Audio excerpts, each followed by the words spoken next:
రాష్ట్ర జనాభాలో రెల్లి కులాల సంఖ్య సుమారు 4% ఉన్నప్పటికీ అధికారిక లెక్కల్లో తక్కువగా చూపిస్తున్నారని రెల్లి కుల సంక్షేమ జేఏసీ నేతలు ఆవేదన వ్యక్తం చేశారు. జస్టిస్ రామచంద్రరాజు, ఉషా మెహ్రా కమిషన్ నివేదికల ప్రకారం భవిష్యత్తులో జరిగే వర్గీకరణలో ఎస్సీ బిల్లు ద్వారా రెల్లి కులాలకు 5% ప్రత్యేక రిజర్వేషన్ ప్రకటించాలని వారు డిమాండ్ చేశారు. సమాజంలో అణచివేయబడ్డ వర్గాలుగా జీవిస్తున్న రెల్లి కులాల వారికి విద్య, ఉద్యోగ, రాజకీయ రంగాల్లో ప్రత్యేక రిజర్వేషన్ కేటాయించాలని జేఏసీ నాయకులు ఇసుకపల్లి వెంకటేశ్వరరావు, నీలాపు వెంకటేశ్వరరావులు డిమాండ్ చేశారు.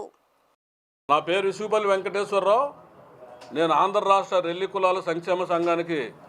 స్టేట్ జనరల్ సెక్రటరీగా వ్యవహరిస్తూ మా రెల్లి కమ్యూనిటీ డెవలప్మెంట్ కోసం మరి అన్ని రకాల ప్రయత్నాలు చేస్తూ ఉన్నాం. అందులో భాగంగా ఇప్పుడు తెరపైకి ఏబిసిడి వర్గీకరణ వచ్చిన సందర్భంగా ఈరోజు ఈ ప్రెస్ క్లబ్లో ఆంధ్ర రాష్ట్ర ముఖ్య నాయకులందరినీ, అన్ని సంఘాల వాళ్ళందరినీ కలిపి జేఏసీగా ఏర్పాటు చేసుకుంటున్నాము. దీని గురించి మరి కాసేపట్లో మా నాయకులందరూ కలిసి తర్వాత రేపటి నుంచి మా ప్రణాళిక ఏంటి అన్న దాని మీద ప్రతి జిల్లా నాయకుడితో మాట్లాడి ఒక జేఏసీగా ఏర్పడి ఆ జేఏసీకి నాయకుడిగా మా రాష్ట్ర రెల్లి కులాల సంక్షేమ సంఘం నీలాపు వెంకటేశ్వరరావు గారు, మా అధ్యక్షుడి గారికి జేఏసీ బాధ్యతలు గారు ఆయనకు అప్పచెప్పడం జరుగుతుంది. అలాగే మా రెల్లి జాతికి జరిగిన, ఈ రాష్ట్రంలో జరిగిన రెల్లి జాతికి జరిగిన అన్యాయాన్ని ఉద్దేశించి మా రాష్ట్ర నాయకుడు నీలాపు వెంకటేశ్వరరావు గారు మరి గవర్నమెంట్ని ప్రశ్నించవలసి, మరి ఉషా మెహ్రా కమిషన్ నివేదికను అనుసరించి ఈ రోజున అన్ని రంగాల్లో అట్టడుగు ఉన్నటువంటి రెల్లి కులాల వారికి సామాజిక న్యాయం జరిపించే విషయంలో గత 70 సంవత్సరాల నుండి ప్రభుత్వ అన్ని రంగాల్లోనూ కూడా అత్యంత తీవ్రమైనటువంటి వెనుకబాటును కలిగినటువంటి ఈ రెల్లి కులాల వారికి మరి భవిష్యత్ తరాల వారికి భవిష్యత్తులో జరుగుతున్నటువంటి వర్గీకరణలో మరి 5% మాకు రిజర్వేషన్ కల్పించాలని మరి ఈ ప్రభుత్వానికి మేము డిమాండ్ చేస్తూ ఉన్నాం. మరి అంతేకాకుండా 70 సంవత్సరాలుగా పార్లమెంట్లో చేసినటువంటి చట్టాలు ఏదైతే ఉన్నాయో ఆ చట్టాలు 2 కులాలు ప్రభావితం చేస్తున్నాయని, ఈ 70 సంవత్సరాలు కూడా మాకు ఏ రకమైనటువంటి ప్రభుత్వాలు ప్రవేశపెట్టినటువంటి అవకాశాలలో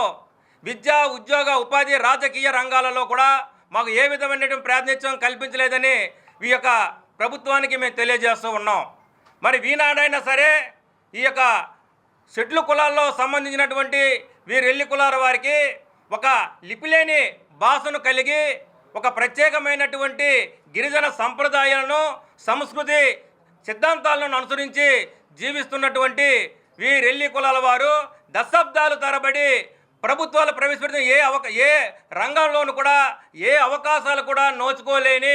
రాజకీయంగా అన్ని రంగాల్లో కూడా వెనుకబడి